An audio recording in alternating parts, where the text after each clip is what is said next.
How's it going, everybody? KSB3 here with a quick video talking about some of my impressions, my first impressions on the Evil Within gameplay that happened Thursday at Eurogamer, the presentation. I think I'm saying the name wrong. I know I'm saying the name wrong, so I'm just gonna, forget that for a minute. And this game is getting, a lot of good attention. My friend tagged me on Facebook numbers of times, like, "Yo, dude, you gotta check this trailer out.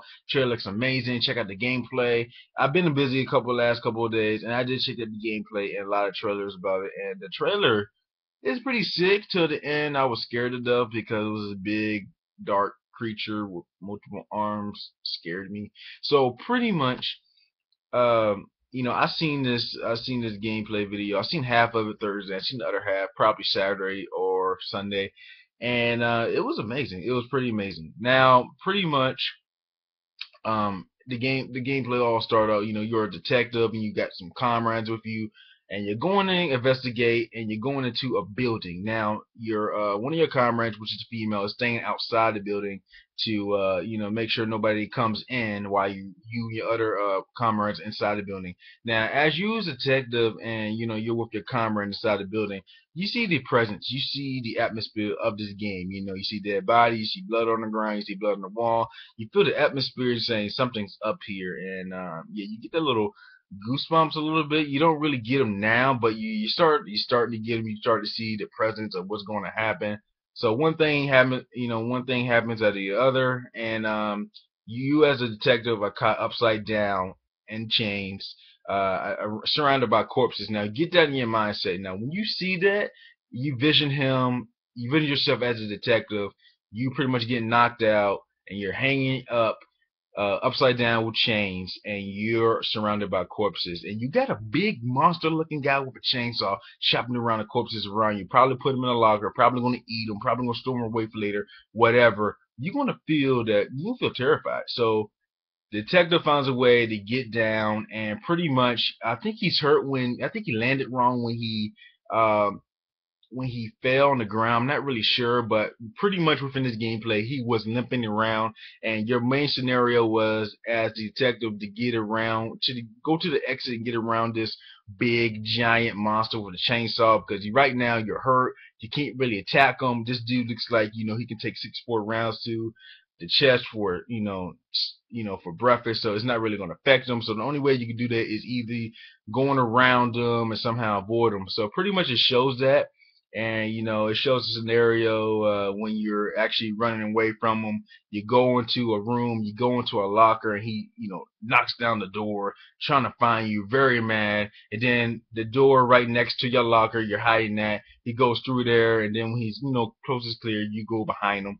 And pretty much the scary situation, because I was looking at him like, how's he going to do this, the player? The big monster guy, is in a big room, and behind him, directly behind him, is a room, the exit where you need to go. Now in front of him is pretty much the entrance where you coming from. Now you either had to go to the sides, to the left or the right, to get around him. And it's kind of scenario, I'm like, how you gonna do this? Because pretty much he's standing in the middle, he's turning left and right sometimes, so I guess you got to measure it around. And as a player, the first time he got caught, he got chopped, he got cut in half. I'm like, wow. And the show blood coming to the screen, and it says game. I think it said game over, but it will replay it. So we get a little tense of your death scene, and then after that, he eventually, go around it, and he goes up to the elevator and goes to the next gameplay. So pretty much, acting a little realism there. I think when he drops from the chain, he lands it wrong, and being smart about this and going around them instead of fighting them, pretty much because this is a big guy, and he pretty much don't he's very injured. He pretty much don't have the will to fight right now, and even if he did, I don't think is going to be very effective, because this guy look like he can eat those bullets. It's pretty cool, keeping it strategy wise and keeping it tactical, keeping it a little bit logical. So I really like that. Next gameplay was about like 5 6 minutes, showing the actual gameplay mechanics. It showed the detective headshotting one of the opponents and shooting the other one as he killed one of the opponents, one of the enemies. He lit them on fire with a lighter, and it seems kind of interesting to me. So it looks like you can kill enemies in different ways. Kill them in the headshot.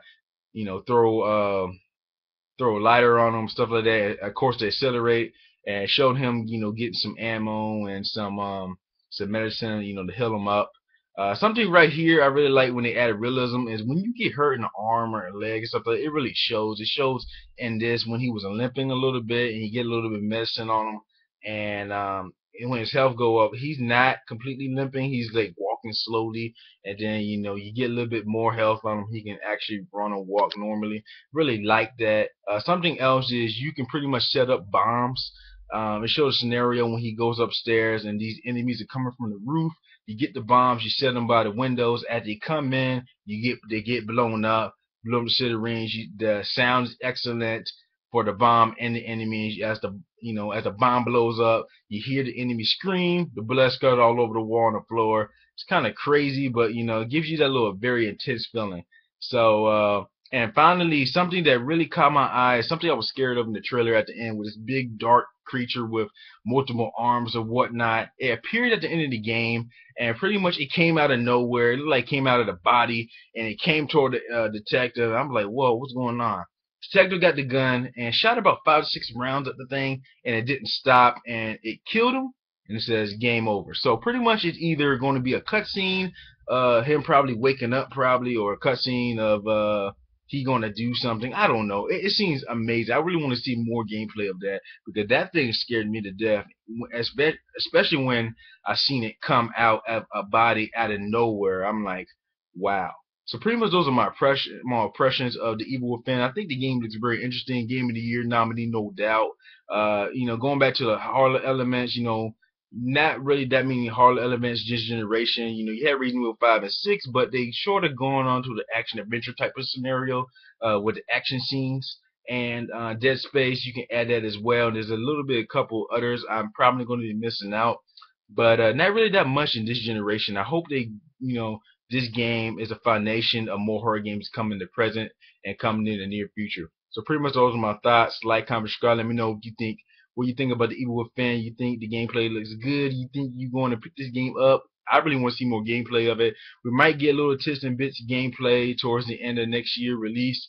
It's coming out for next generation consoles and this generation consoles, and I think it's coming for the PC as well.